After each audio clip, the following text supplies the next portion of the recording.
Welcome back to the Turnbuckle Tavern and another edition of our Visit the Tavern live from No Sale Studios on the Ace of Tavern, ACEFIELD Retro. And I am joined today by the Based King, Liam Jacobs. What's up, dude? What's up, man? How you been? Doing great, man. It's so great to have you on here. You and I have been working together for a few months now, but I'm so happy we're able to link up and get this on the books.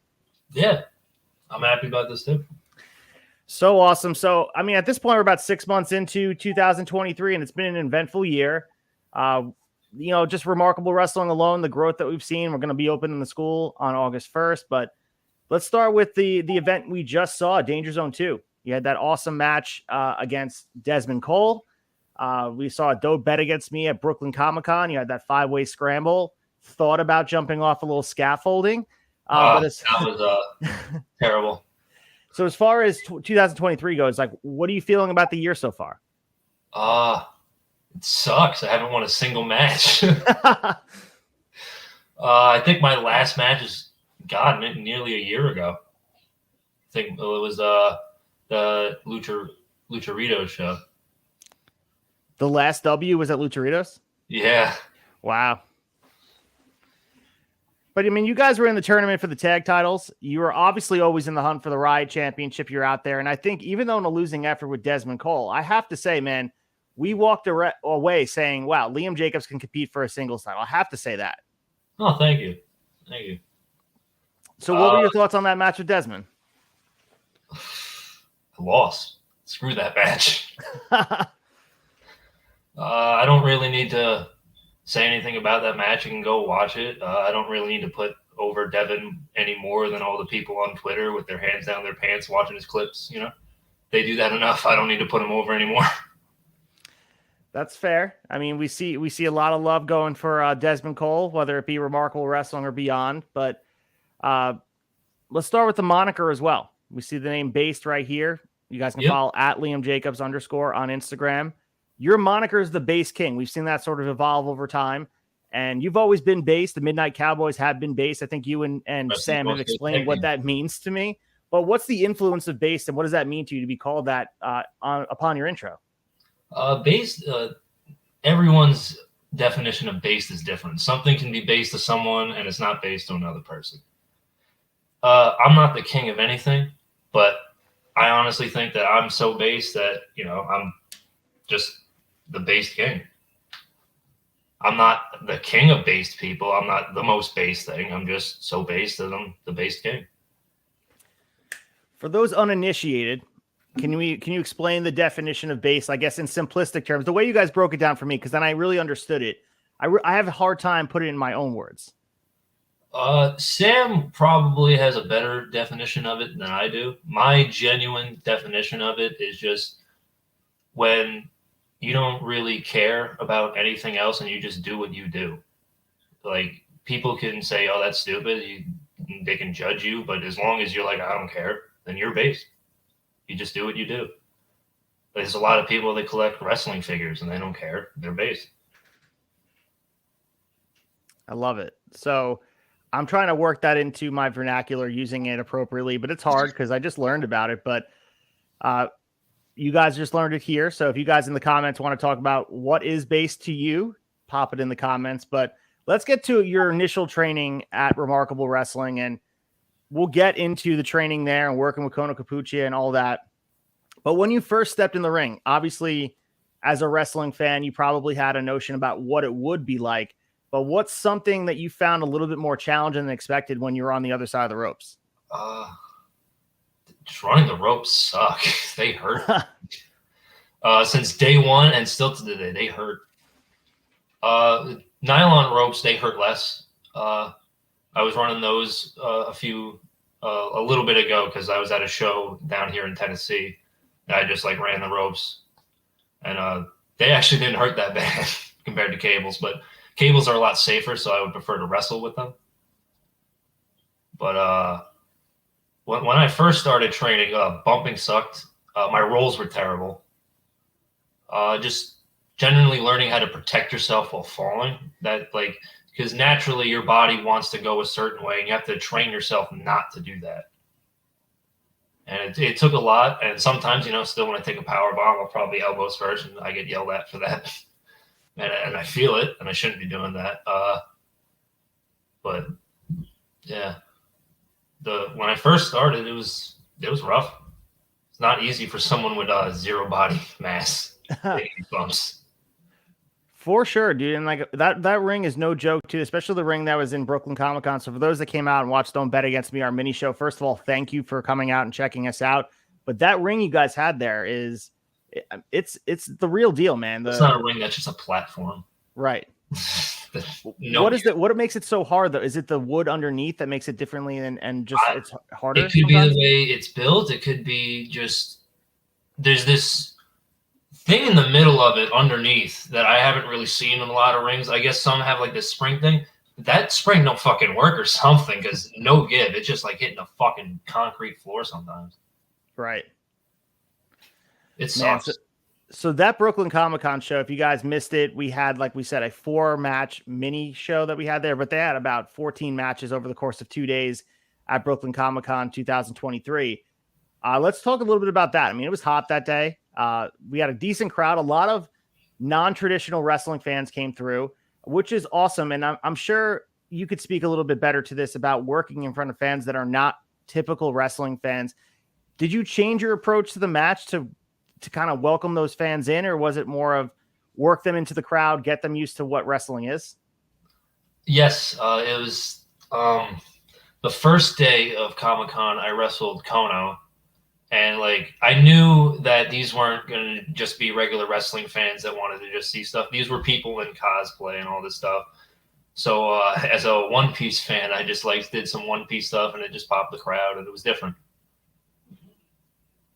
Yeah, there was a lot of awesome cosplay there. First of all, shout out to all those people at Brooklyn Comic Con, and shout out to the guys that helped arrange that show and all the hard work that went into building the ring and all that stuff with Kono. And man, it was definitely a lot of front load work that people don't see on the outside.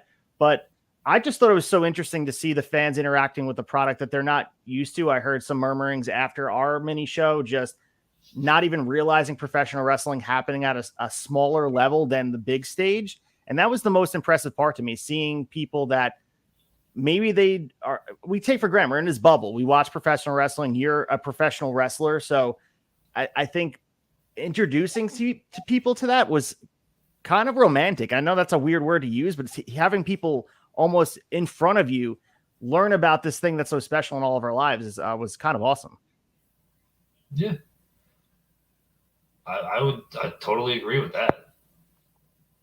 Like, hopefully we can get some of those people to come to actual Remarkable shows. 100%. And I was canvassing with those Spaces the Place posters. Speaking of the Brooklyn Comic Con show, I don't know if it's going to end up on IWTV or not. But I was supposed, you know this, I was supposed to climb this big old stair structure, and I was supposed to jump off onto everybody. And I get out of the ring, I run out. And the entrance is on the street in Brooklyn, like to this stair structure. So I'm on the street in Brooklyn in my full gear, sweaty, and I'm trying to get this door open. I look like a crazy person. Like, why is it locked? I panic, and I'm like, ACEFIELD, the door's locked. And like, you had no idea what to do. You ran to Kono. You're like, the door's locked. He's like, I don't know. Just does his Kono thing. I tell you, I'm like, all right, tell them to get in the middle for a springboard. I see them get in the middle. By the time I'm on the apron, they've all diversed. So I'm just like, oh, screw it. Zagan's right there. I springboard. I bounced off him like a tennis ball hitting a watermelon. It was terrible. I just looked at him because he completely no-sold, and I was just like, fuck this. And I rolled under the ring. I was like, they can figure the rest of this match out. I was looking forward to that spot. I know everyone was talking about potentially doing it. I know I saw the seriousness in your eye that you were going to make it happen, but there was a little like entrance way. So when you got up the stairs, it wasn't the full top of the thing you were going to jump off of, but there was a medium level, I guess, platform in between that you could have squeezed your body through. That's what you're thinking of doing with a crossbody? Yeah. Would have been awesome. I mean, depending on the moment and the adrenaline, I might have just gone higher and said, hopefully these guys aren't mad, but never get to find out now. Yeah. But I mean, it was a good match, a 5-match scramble, and I hope it comes out on IWTV. I've heard through the grapevine that it's being edited. There's being commentary added to it. So I'm hoping that we get to see that because I did very much Hopefully enjoy that match it- and the other matches that happened that night. Hopefully the springboard is one of the things they edit out. Oh yeah, the one that you bounced off of Zagan with. Yeah. So doing podcasts, man, this is something that's different than being in the ring. It's kind of the same, but there's something that it's long form. Sometimes matches can go longer. Obviously, they can go, the same level of time sometimes if you do a 60-minute Broadway. But there's a lot of talking that goes into doing podcasts, and I'm not sure from your perspective, what is the type of thing you want people to see from you doing media opportunities and having a platform like this to kind of explain your story?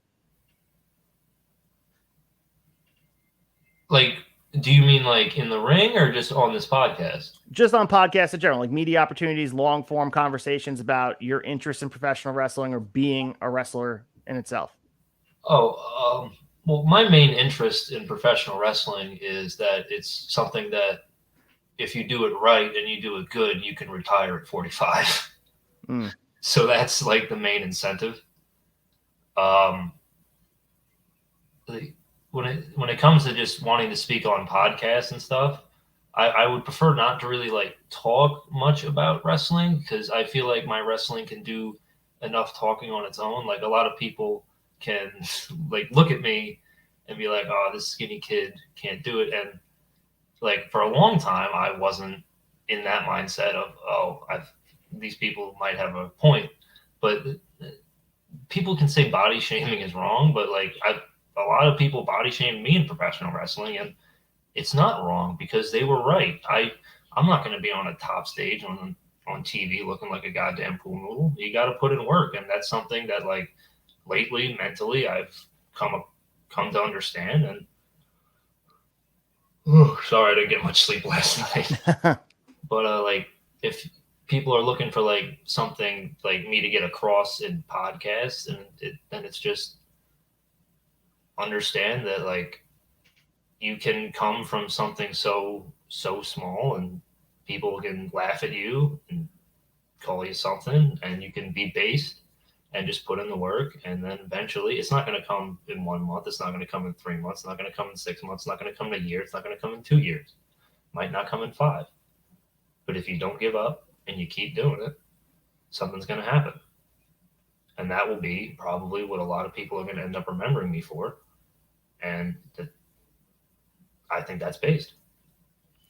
I love that. And, going back to that Danger Zone match with Desmond, we could talk all day about how great the match was, but the promo after the match really got the crowd. I mean, no, I didn't know you were cutting the promo. You asked for the mic and you cut this very impassioned promo that straight from the heart. And you got a great reaction from the fans and a lot of truth from that. I mean, you felt the emotion coming out of you exuding from that. Yeah. So you felt so much emotion that I didn't pronounce wrestler right. I didn't even catch that, honestly. So I think, it was a great promo and the fans reacted accordingly.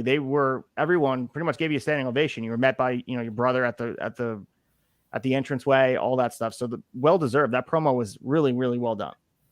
Yeah, that was, I had asked Kono if I could have some mic time afterwards. And he was like, "What are you going to say?" I was like, "Oh, just a generic babyface, thing." And then when the day came, I was just like, you know what? I really don't feel like doing a promo. And then after that match with Devin, Desmond, shit. Kayfabe, brother. I don't know what came over me. I was just like, give me the mic. Like a lot of that stuff, I didn't plan on saying at all. Like, I didn't plan on telling the world that, I lost a child. And that was something that, I was completely content with keeping private. But where I was in, like, I might have lost the match, but I had so much fun that night. It was different. Like a lot of the times you stress out about, I didn't do this right, I didn't do that right. A lot of people they came up to me and they're like, "Oh, you could have done this, you could have done that." And yeah, they were right. I could have done this differently, I could have done that differently, but it didn't change how I felt about the match. I had a lot of fun. Yeah, you could tell that the match was it was just a good ride. I mean, there was different forms of the different points of the match too, where there was different styles of wrestling meshing together. And I thought you and Desmond really had a good chemistry in the ring. And you could tell, I mean, you guys came up together. You could tell that there's a lot of familiarity with each other, but a competitiveness that was challenging you guys to raise it to the next level. And that's what I took away being ringside. And I felt lucky to witness it that day. Yeah, there's a lot of competitiveness between me and Desmond, and that match probably, I give it like 3 months until I say differently, but probably my best match to date. Probably you won't see that again for a long time. Not because I don't want to wrestle Desmond. Damn it. It's because he's now going to be, he's challenging Gabe. And if I was a betting man, I'd say Gabe's going to win. But I haven't fully ever wrestled Gabe one-on-one. I've wrestled Devin one-on-one. And he's got a really good chance. And if he's going to be in that main event spot, he's going to have to be on a different level. He's going to be challenged a lot more. He's going to have to step up his game a lot more. I don't know if I'm at that point where I can main event a remarkable show right now, where I can, like, you could say Desmond Cole versus Liam Jacobs 2 at Remarkable could be a main event match. It could. Will it draw as a main event match? I don't think so. So I don't want to put myself in a position across the ring from him until it's a building that's going to be sold out. So you probably won't see that match again. And the next time you do see that match, you'll forget the first one ever happened. Yeah, and you go into that match too with a different mindset of if he is the champion. And now also you look at that scope of the match that you had at Danger Zone 2, taking him to the limit. A lot can change in a month where he could be standing on the opposite side of the ring of anybody as the champion soon. And it seems like an unenviable task to take on because Gabe's had this 400+ day reign that's been unstoppable. And he already disposed of Desmond Cole at the Halloween show back in October. Oh, yeah, so that's right. Gabe already who's to say? I forgot Gabe already beat him. Damn. He's a different competitor. They're both different now. There's been a lot of experience that happened since October at this point, and it's, less than a year ago. But think about the growth of everybody in Remarkable as far as where things are since that day in October. Things have changed a lot. I mean, Gabe is still the champion, but I wouldn't say either one of them are the same wrestler. They're just better for challenging each other and going elsewhere. I mean, Desmond had his heel run a little bit with the Riot Championship. They had that awesome cage match, all that stuff. So a lot has happened in between that makes the match really something personally I'm looking forward to. Oh yeah, a lot of people are looking forward to it. Like I said, Gabe's probably going to win because have you seen the new tights he got? Because you're not going to get those things and then lose. You know what I mean? The ones he was rocking he tends to win. The one he was rocking at DPW, those? Yeah, the blue and red ones. Oh, those are great. So nice. Yeah, so I mean, I'm looking forward to that match July 8th, but you said you wanted to possibly steer off the beaten path of professional wrestling. I'll let you take the wheel for a second at my with some caution, but I'll let you take the wheel and tell me some other things that are outside of professional wrestling that are very interesting to you that you want to put out there for people to realize that Liam Jacobs is a multi-dimensional fan of different things. That's one way to put it. I do like many different things. Do you believe in aliens? Yeah, I honestly, there has to be a life outside of us. I think it would be egocentric for us to believe we're the only existing life beings on one planet. Okay. Do you believe that we went to the moon? Do I believe we went to the moon? I've seen the arguments that we didn't. They're both captivating. I would say we did go to the moon. I would say that, but I'm open to a conspiracy theory or two for sure. So I don't know if you are aware of this. They did before disclosure. Anything I say, do your own research for it. Don't take my word for it. If you think something I said is true or wrong, look it up or something. I'm just going off of my stupidity. First of all, I believe we went to the moon. I'm not crazy. But I'm not saying you're crazy if you believe we didn't, but you're probably wrong. Did you know that some of the stuff that was released was actually faked? For the moon landing, like studio level stuff, that was stuff. It was actual like fake footage. It was training footage. I did not know that. Some stuff was faked, but I believe like it's probably just because like camera wasn't high quality on the moon, so the footage wasn't good, and the news wanted to show off all this stuff, so they probably just used some training footage, blacked out the backgrounds. Because it's weird how like some of the people are moving, right? Like it's way different than the actual like moon footage. But to steer away from that, I moved down to Tennessee, and I'm near the Smoky Mountains. Have you ever heard of Bigfoot? I've heard of Bigfoot. Yes, of course. Do you believe in Bigfoot? I haven't done enough research to not believe, but I feel like, I think there are species out underwater and otherwise that exist outside of that we know. So yeah, I would say there is a high percentage chance that a being or an entity like Bigfoot could exist. Yes. My dad's a huge Bigfoot believer. Not that he believes in Bigfoot, but he believes that there's the possibility of a Bigfoot. Right. And I would say like 95 to like 99% of all Bigfoot evidence is fake. But there is, I forget when it was found, there was a footprint, and they have a cast of it still. Do you know what dermal ridges are? Thermal ridges? No, I do not. Dermal ridges. I have no idea. They're what's on your fingers and your toes, like your fingerprints. Oh, gotcha. Okay, makes your fingerprints unique to you. So this footprint that they found, the way it had dermal ridges on it, and the way that it put in pressure is the exact way that creature would have walked and everything, stepping over tall grass and all this stuff. And back then, they didn't have the technology to fake dermal ridges. You just can't do that. So I would say that is the only real piece of evidence to a Bigfoot. But most others, like all these videos and stuff, I don't believe in that. But I do believe that it's hiding somewhere.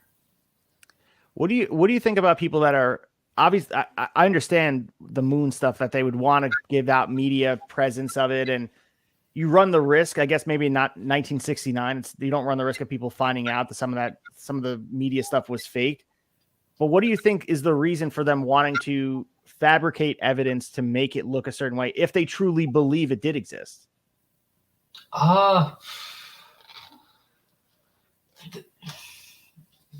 We were at the time, it was the space race. We wanted to, like the USSR, they beat us in everything when it came to space. The only thing we beat them in was going to the moon. And once we got there, we realized that it had really no advantage being there. That's why we haven't gone back since. Because there's just no benefit to putting humans on the moon again, except saying, oh, look, we have another mission to the moon. There's really no point in it. But back then, it was just the big thing of we beat the USSR. So the media probably took every possible way it could to promote democracy over communism at the time. So it was like, oh, look, we got to the moon first. Even though everything that the USSR did actually had benefit to it, and us going to the moon had no benefit of it. That's why we don't go to the moon. That's why no other country goes to the moon. There's no benefit to it. We just did it to say we did it. Right. That's why I don't believe it's fake that we did it, because why would we have faked it? To have faked the moon landing would have been more impressive at the time than going actually to the moon. Right. It would have been a lot harder and took a lot more resources than actually just going to the moon. Because the head of NASA at the time, Wernher von Braun, who was, have you ever heard of Operation Paperclip? Yes, that's they did that in what movie was that? Transformers used it as a side plot to it. So it was the moon landing, wasn't it? Like the alternate plans that they had of, there was stuff that they found on the moon that they didn't want getting out to the public. Is that? No, Operation Paperclip was after World War II. There were all these high-ranking Nazi scientists, And instead of like, arresting them and all this stuff, the United States took them in and, basically said, if you work for us, you'll not go to jail and all this stuff. Werner von Braun was a Nazi, and he was the head of NASA. So we took all these German scientists so that the USSR didn't have them. Like the USSR, they took some German scientists too, but so we took Werner von Braun. He was a Nazi. We took him in, and you wouldn't hear about that at the time, but now you'll hear about it because he's dead. But that's just convenient, right? But, what were we talking about? How media? Just the benefit of like fabricating evidence to support what they actually did, but making it look stronger, I guess. Oh, it's just like wrestling, just work in the public. You know what I mean? Like you can tell them things that are true, and then you can throw one little lie in there. But does that one little lie make all the other truths wrong? Okay, I mean the truth is the truth, I guess. So if you, at the end of the day, if what they're doing is making everyone believe they went to the moon and they actually did, then they aren't technically lying, I guess, except for that one piece that's being a non-truth. Yeah. The benefit of it would, at the time, is promoting that we want to fight communism. We are better than the USSR. America is the top number one superpower. That was the thought process at the time. So that I would say that was the benefit to doing it. Not unlike professional wrestling too. If you go back and everyone was giving their flowers to Iron Sheik on his passing, and obviously rest in peace to a very influential professional wrestler. But the start of Hulkamania, the reason why it resonated with so many people was because he beat the Iranian super heel Iron Sheik to start Hulkamania. And I don't think it has the same effect if he leg drops Bob Backlund, who was the champion prior to Sheik. Like that just proves right there. That's the emphasis on it. At the time, you got to capitalize at what actually the crowd is going to boo. And we're now in a day and age where like someone like an MJF can do the greatest heel stuff in the world, and there's going to be a large amount that are going to cheer him for it. So to be a real heel nowadays, that's really hard. And just you got to work people now. Like I guess you got to be a genuine prick in real life now to be a heel. We're about to embark on that a little bit with this CM Punk Collision stuff. If they decide to turn him heel, and people are talking about work shoot type of stuff with the brawl out and what's real. I'm sure some of it is blurred if they can all get in the room and do something together. But as far as going back to just your general point about a heel, it's so true, because being a heel where you could just cheat to win and make fun of the hometown crowd, that's gone. And I think higher level thinking of kayfabe, as we were mentioning before in jest, is kayfabe exists now where you have to work the smart fans, where they have to feel like they're a part of the show, and you have to kind of pull that layer back. And it never quite ends then, because if you start working wrestling media sources and everything becomes part of the work, that's also part of the show. So it's this higher level of thinking, but it's the same concept: get heat and get a reaction. That's why Baron Corbin is completely based. He's a great wrestler and everyone hates him for it. I think you and I were talking about Baron Corbin on the cleanup after Danger's We're taking the ring apart. I think it was you and someone else. I forget who it was, but talking about Sam. Who is it? Probably Sam. Oh, it's about Baron Corbin's validity of the character he was developing. It's so true. Yeah. What he was able to take with pretty much, I don't know, some of the best gimmicks and the best stuff happens. I mean, think about Taker's professional gimmick from the start. If you really buy into something, it felt like Baron Corbin really bought into the bad luck he rode into. And then when he was like the super heel with the money and stuff, I agree with you. I think Baron Corbin, his run as a heel and that pathetic babyface run could have been awesome right after that. Yeah, I think he's just great all around. I don't think there has been a bad thing he's done. Maybe the dog food thing was stupid.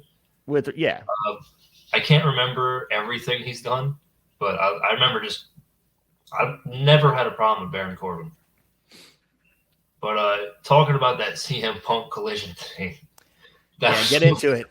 Promos I've ever seen. Until I saw LA Knights on Raw, that was great. Mm-hmm.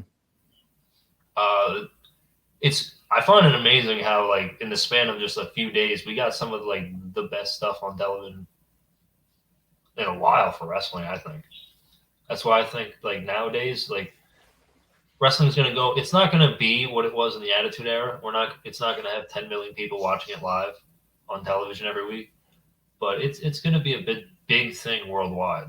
I believe because you watch all these like the shows are running in Puerto Rico, Saudi Arabia. They're going. Where's Money in the Bank? London. It's in London at the O2 Arena. Yeah, they're doing all these outside shows outside the country, and these crowds are like they're really hot. I think pay-per-view should all be outside the country because we won't see it on American TV ratings and all this stuff, but like wrestling is big worldwide, no matter what your preferences on it. Like WWE is everywhere worldwide. Impact is going to Australia in just a couple weeks. As you mentioned, these live crowds are upping the ante for what a live crowd could be. They took and the Puerto Rican show had some good work on it and the matches resonated. But if you look at simplistically what they were doing, I mean, they were reacting to everything Bad Bunny did and everything. Even when Carlito and Savio came out, they were doing the bare minimum, getting the most reaction. I think that's where wrestling is at its best, where you're having reaction to even the smallest things. And you look back to some of the best moments in wrestling. I think of Hogan Rock when you think about the electricity in the arena, where if you mute the TV or take away the fans reacting, it's a pretty paint by numbers match, but the crowd takes the next level. And I think you're right. I think it's going to be up to American crowds like Chicago, New York, LA. All these crowds are going to have to keep up with this international flair because they're going to go to the place where people are going to be desperate for the product and feel a certain type of way. Because that's the other star of the show, the crowd. If they can build that energy, there's nothing like it. The crowd is wrestling. I see all the best wrestling moments don't have silence. They always have the crowd either popping or booing. The crowd is never silent when good things happen. Like me and Desmond, we had the opposite basically. If you muted the TV, it looked like it was a really good match probably. And then if with it on, the crowd, like they would pop on, the big things we did, but overall they weren't into the match. They didn't want to see one win over the other. Like I feel like we could have done a lot better into getting the crowd in. That's why I don't really look back on that match as fondly as I did originally. That's why I see a lot of the points made to me by other people, where I could have done a lot more to get the crowd into it. Like I said, I still had a lot of fun and I liked the match, but overall, I'm still going to judge it for what it is. I'm not going to hold it on a pedestal just because I had fun. I'm very critical in how I watch my matches. I don't think I've had a 4 out of 10 yet, personally, on my scale. I think me and Devin was probably a 3 out of 10. As far as Long Island crowds go, and just speaking to this, I mean, you said you were running the ropes in that Tennessee promotion. You want to give a shout out to them? Have you worked the indie shows out there in Tennessee yet? I will be debuting for them July 16th, ETCW, Eastern Tennessee Championship Wrestling. And then I believe I'm doing another show for them August 4th. So I'll put their info in there. If you want to send me the booking information about the shows and stuff, I'll pop it into the bio here. But just speaking to the crowd and the difference between the different places, and Joey Conway was on here, and a couple of people were speaking to just Long Island crowds. They are very hard to get engaged. For whatever reason, their bar is very high to react. And you can watch some of the other shows from Massachusetts, from Jersey sometimes. There's something about a Long Island crowd, and that crowd was no different in Coram, New York that day. It just, you could be working very hard and telling a great story, and the fans on Long Island, it takes them a bit to get warmed up if they ever do. And I'm a Long Island wrestling fan, and I don't know, maybe it's just I don't know what causes that. I don't think it's that hard to go boo or yay, but especially when you paid for tickets, you know what I mean? Like that you wanted to be there. Some people look like they were being held hostage by not reacting. That's how I feel. Yeah, but I also don't blame them, because if they're not cheering, then that just means they just don't care that much. And if you can get a crowd like that to actually cheer or at least do something instead of just being silent or saying or doing random chants or just laughing at things that are happening, if you can actually get them to do a little bit, then that's an accomplishment. Down here in Tennessee, from what I've seen, just doing a headlock takeover would probably blow the roof off the place. So it's a very, very different, and I'm happy that that's how I started, because it'll probably be a lot easier working down here to work with the crowd, and I can get that out of my mind. But it's very hard to pop a Long Island crowd, and if you can't do it, it's your fault.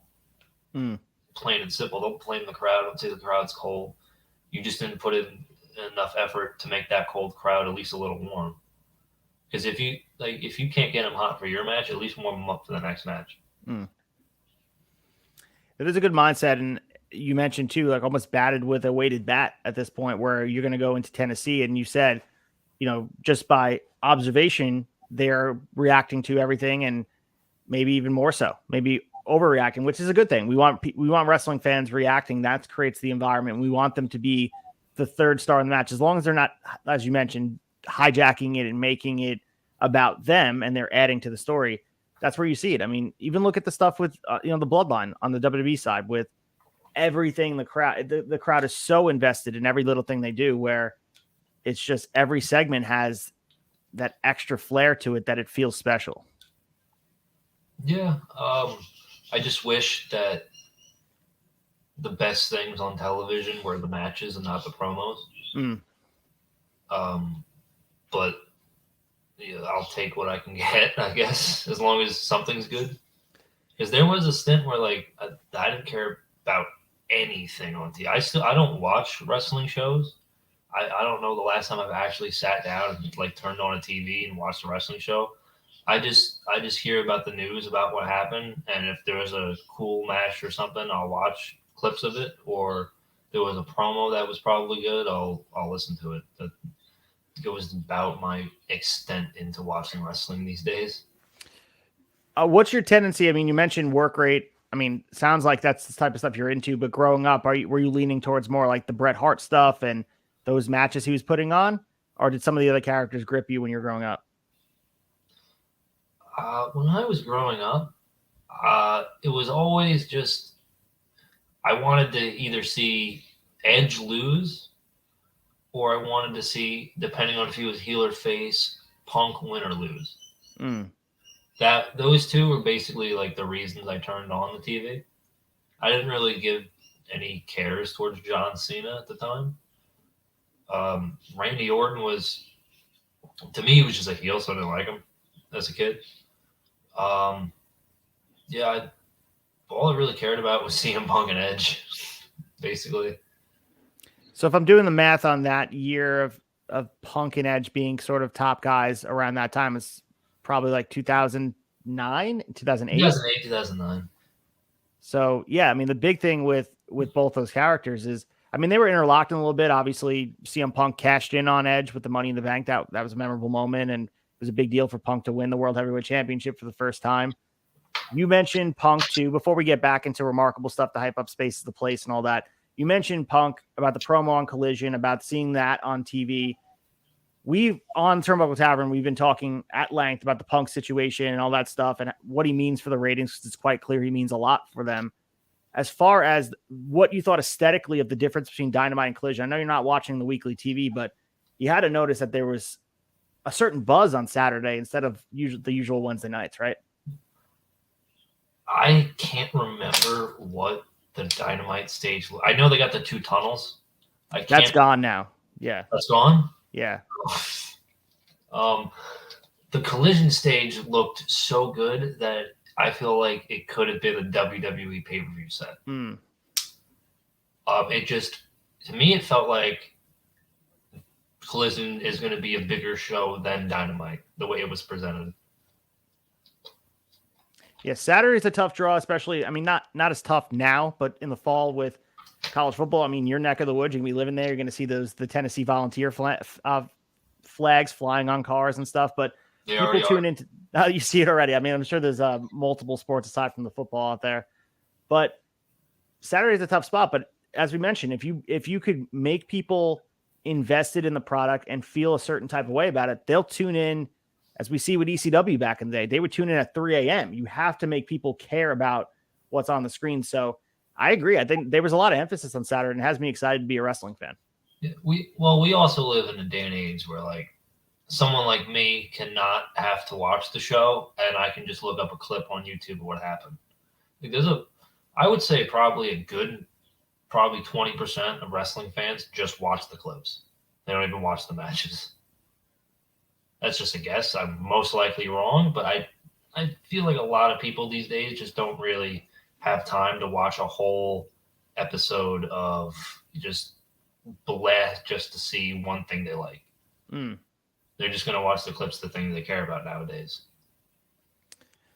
That's a fair point. And if you start pulling that thread, especially you mentioned before Attitude Era or Monday Night Wars on the Nitro side too, add them together, 10 million people watching wrestling on any given night.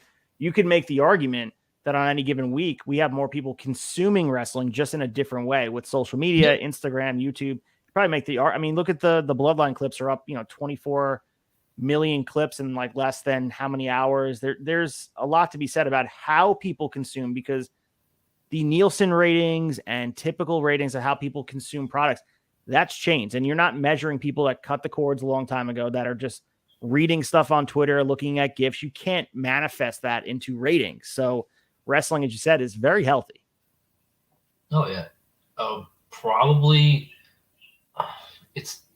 I would say it's the healthiest it's been in a while, but it's never going to be what it was at one point, because we went too far one way, that sports entertainment is looked at more as wrestling than actual wrestling is. Not to say sports entertainment is wrong. Sports entertainment is great if it's done right. But we're never going to be able to go back to the point where everyone thought wrestling was, real and all this. I'm not saying it's not real, but like a lot of people nowadays, they see it as, they don't see it as the UFC. Because they don't see it as boxing. They see it as, just sports entertainment.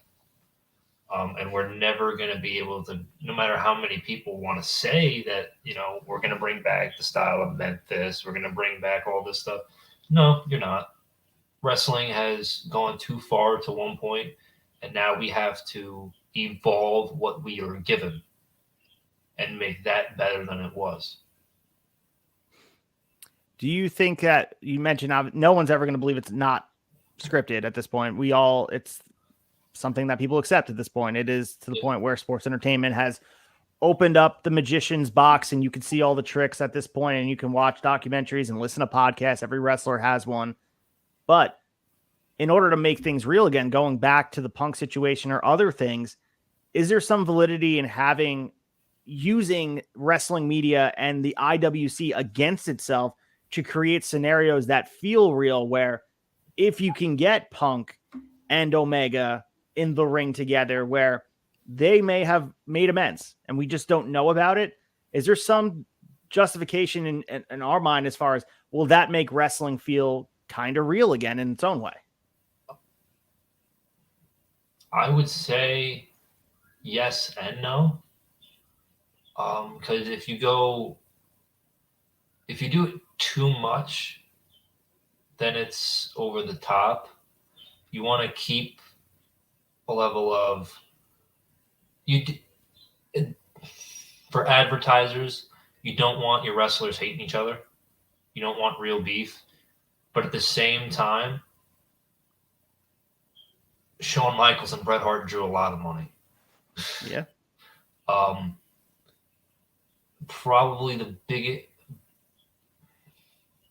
I wouldn't say it's the biggest draw you can do in wrestling right now, but it's up there. If they could do that match, I would say the 6-man with FTR, that would probably be it'd probably be the biggest pay-per-view AEW will do for a while. If you put it out at Wembley at All In, I mean, you could be creating a moment that lives forever. We talk about WWE, what they have against any other promotion is history, and their ability to tap into their lineage and just show Hogan slamming Andre, or the show clips of the Ultimate Warrior and Macho Man. Like, it goes on and on and on. AEW has to find those pivotal moments where they can 10, 15 years from now show that moment. And that could be one of them that transcends time if they do it right. Yeah. Or do it at all. It's like, yeah, I would say the best place to do it would be somewhere where the Elite would get cheered and have FTR and Punk run heel so they can more likely lead the match. And so I would say, like, let Punk and FTR just, like, fuck with that crowd. Be heels. Yeah. That would be more entertaining. Yeah, and lean into all the stuff that everyone wants to believe or believes themselves and turn the volume up to 11. I think Stone Cold said it, where his character is just him turned to 11. It's him in an exaggerated fashion, and that's what we should be doing right now if you want stories to feel transcendent, not just a match for the sake of the match. Because that is the critique of the weekly TV, especially on the AEW side, is that it feels like matches that are just for the sake of matches, throwing in dream matches, getting Vikingo and Omega on a Dynamite with zero build. There are a certain sect of fans that feel alienated by that, where, first of all, they don't know who Vikingo is. There's no reason for them to care about him yet. They don't know what AAA is because they didn't explain it to them. But there's certain, they're really booking towards that super fan, like the fans that watch everything, that should know everything. And you clearly can't make that assumption anymore. You have to kind of bringing it full circle to the Brooklyn Comic-Con crowd, making people fall in love with wrestling, not assuming that they know everything. Yeah. 100%. What was I going to say? I had a point, and then you brought up a Brooklyn Comic-Con thing, and I just remembered about going under the ring.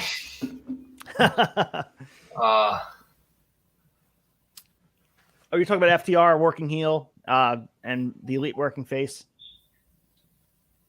Well, it would just be a lot more entertaining to watch them, fuck with a crowd, do all this stuff, because the Young Bucks, they're not going to want to be booed. I'm not saying that they don't want to be booed or be heels, but in that scenario, I feel like they would want to be the faces. And doing it in a place where they get cheered and Punk gets booed, and just letting Punk act, because his best work is as a heel. It always has been. And when he actually does turn heel, like the promos he does now as a face, imagine those as a heel. That promo on the Bucks would have probably been a lot worse. The writing's on the wall that he's turning heel. We got that shaved head. We had that amazing run in WWE with that shaved head and all that went into it. Probably just because he's going bald. Nevertheless, I mean, I think we're going to get some good, some heel work from CM Punk and hopefully FTR and some meaningful story. But bringing it back to Remarkable Wrestling, July 8th, Space is the Place, Deer Park, New York. We're returning to the NYWC Sportatorium.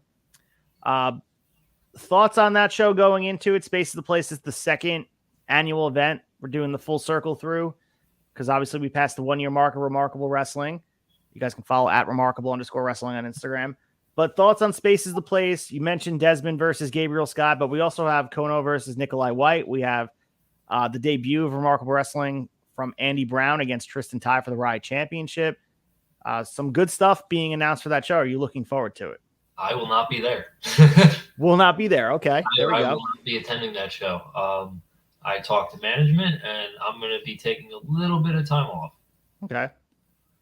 I got a little bit of a bad shoulder, a little bit of a bad ankle right now, and I'd rather focus on my run down here in Tennessee first before coming back. Plus, my brother's on tour, and I don't feel like jeopardizing my health and our chance at the tag titles. That's fair. So Sam Hain, you guys, we did the Visits Tavern with him. He's been on here before. You guys can check that out. Well, let's get into Sam for a second. On this video than the one with him. What was that? Make sure we get more views on this one than the one with him. We're going to try our damnedest over here. We're going to hype it up. I got more follows on Instagram now, so hopefully it gets more legs on it. But getting into teaming with your brother, and you guys have been opponents too on the opposite side of the ring. I believe it was New Fear City. You guys worked that death match, no ring death match, right? About a year and a half ago. Oh my God, we did do that. Which I saw some of the clips. Absolutely epic. We got some color on both ends, right? I think you got some color and Sam got some color in the match. Yeah, a lot more than I did.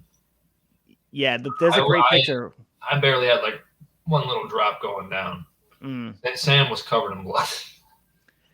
So let's start with the tag team portion of it, working with your brother. I talked to him about this, working with him, and it's a unique bond that a lot of tag teams don't have. There are some famous brother tag teams that go into it, but your relationship has to just be different than most talent thrown together or just friends growing up. Like, you guys are brothers by blood. What does that mean to you as far as being able to be in the ring with him?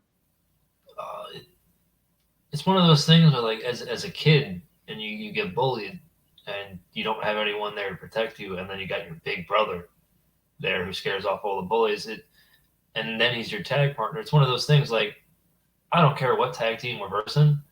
I know that at the end of the day, he's got my back. And there is not a single other person that I would say would have my back as much as him. The level of trust is a lot different. Like, I let him powerbomb me out of the ring onto a bunch of other people. It's a lot of trust right there. Right.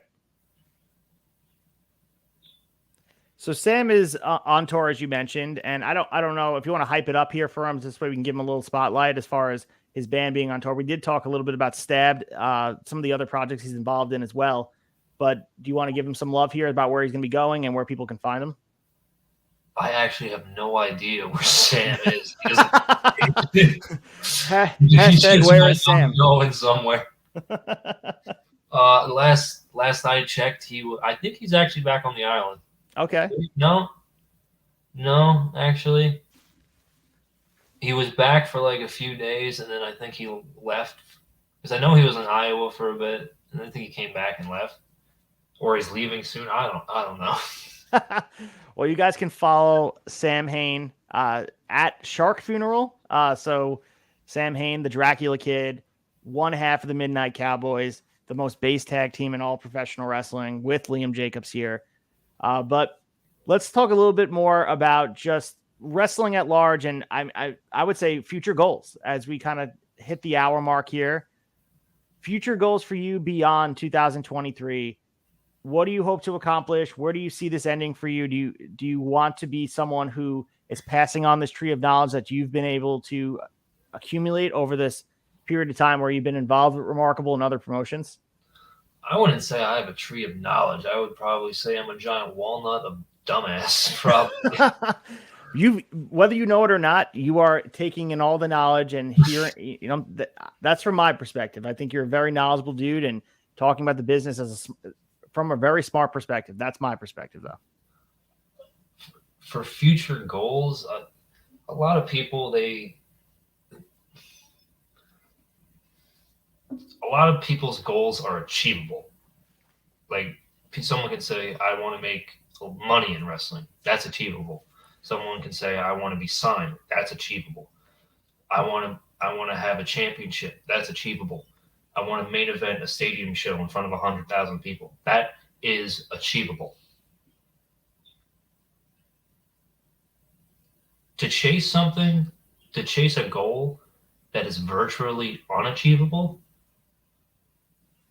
is going to make you work a lot harder. I don't want a championship. I don't want a lot of money. I don't want to wrestle in front of 100,000 people. I don't care if I get signed. If one day, one person believes I was the greatest wrestler of all time, I won. That's base. I love that. And I would say that's an achievable goal. And that's something you'd be chasing. And that's, once you get that one person to say it, you get two people and then three people, and then it sort of builds on itself. But I think that's a great goal to have. And that is based, if I use it correctly. So, and part of this show too is featuring future stars and current talent such as yourself. And wrestling right now seems to have more than ever. And we've worked with them. There's a lot of talented guys that have come through Remarkable Wrestling. I'm sure you're going to run into a lot of talented wrestlers in the Tennessee area. But if you had to right now give me and the audience here 3 other wrestlers you'd recommend for people to check out and that you think are going to break out and take the next step, whatever that next step may be. Maybe it's into the psyche of the independent fans or someone on Remarkable or elsewhere that's going to be blossoming into something special at a bigger promotion. I see. That's tough because I do know a lot of people that probably I can see within 10 years, a lot of people I know on TV. But if I had to pick 3 that are going to explode in the near future,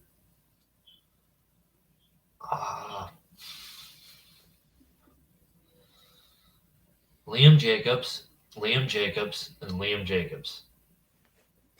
Oh, and Sam Hain. He's in there too. Love it. Love it, love it, love it. Man, this has been so much fun. I feel like we've just scratched the tip of the iceberg here in this hour long. Believe it or not, it's flown past. I hope you guys have enjoyed listening to all that we've talked about. And what are your takes on aliens? What are your takes on the moon? What are your takes on Bigfoot? That is, I got to say, if anything, no other wrestling podcast has taken that direction. Lovelock Cave yet? What was that? Have you ever heard of Lovelock Cave? I have not. Bring it to me right here as we approach the hour. I think it's in New Mexico. There's this cave where they found skeletal remains of a race of giants. What? Now, a lot of people might think that this is fake. The remains are real. They were in a real museum. And the Native American tribe that lived in the area always told stories about how they were at war with these race of giants that had red hair and they were cannibals, like they were eating the Native Americans. So what they did was they trapped them in this cave, put a bunch of like trees and stuff, like brush and stuff in there, and they lit it on fire and killed them all. And Lovelock Cave is where they found these skeletal remains and evidence of a fire. Wow. And the Native Americans, I forget what exactly that they call the giants and what the Native American tribe is. Do your research. This is like a real thing. But yeah, they talk about it as if it really happened. Sounds like there's evidence that it did happen.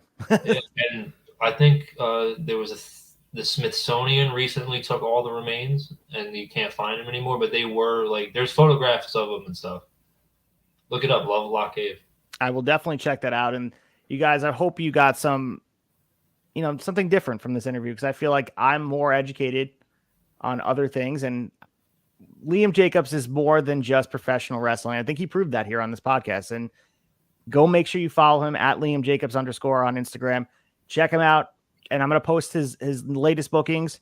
He won't be at Space the Place, but if you're in the Tennessee area and you're anywhere in driving distance, go check him out. Support independent wrestling in that area because independent wrestling thriving is good for everybody. So Liam, as we approach the end here, the hour, give people a few things that you want to leave them with. What's the lasting thought? Maybe it is Lovelock Cave from New Mexico, but give them the final sort of the impression you want to leave on them as we say goodbye. I would say that One Piece is like the greatest thing on television and it isn't going to break the internet in a month. And you should either watch or read it. All right. Where can you find that for people? Crunchyroll, Funimation. If you want to read it, viz.com. All right. Well, we didn't even tap into the anime interest. There's a lot of influence in your moveset from anime, right? Yeah. We can go another anime. I didn't mention any of that. Well, that's part 2. We got to have you back on here. This was a great time. And I appreciate, dude, working with you is always such a blast and giving me the opportunity to have a unique entrance with you. And I think, you're a great guy, man. And I look forward to working with you in the future. And if it's not Space is the Place, it could be September when we got the Motor City Machine Guns coming to town for Remarkable Wrestling Own the Night. I think it's September 16th. So I hope to see you then. And I hope to see you before that, dude. Yeah, me too. I hope to visit the island soon. Well, make sure you shoot me a text when you're here. Definitely. Absolutely, man. Come on. There's got to be a hangout in between now and then, whether it's to do with wrestling or not. We got to make sure we catch up. Oh, yeah. All right, guys. Well, for Liam Jacobs, for ACEFIELD Retro, this has been Visit the Tavern. Really appreciate it. Make sure you guys go and follow Liam Jacobs on Twitter and Instagram. Click the link in the bio. Subscribe to Turnbuckle Tavern to get all your wrestling news elsewhere and otherwise. We appreciate you guys listening. And we'll catch you guys next time. Stay big.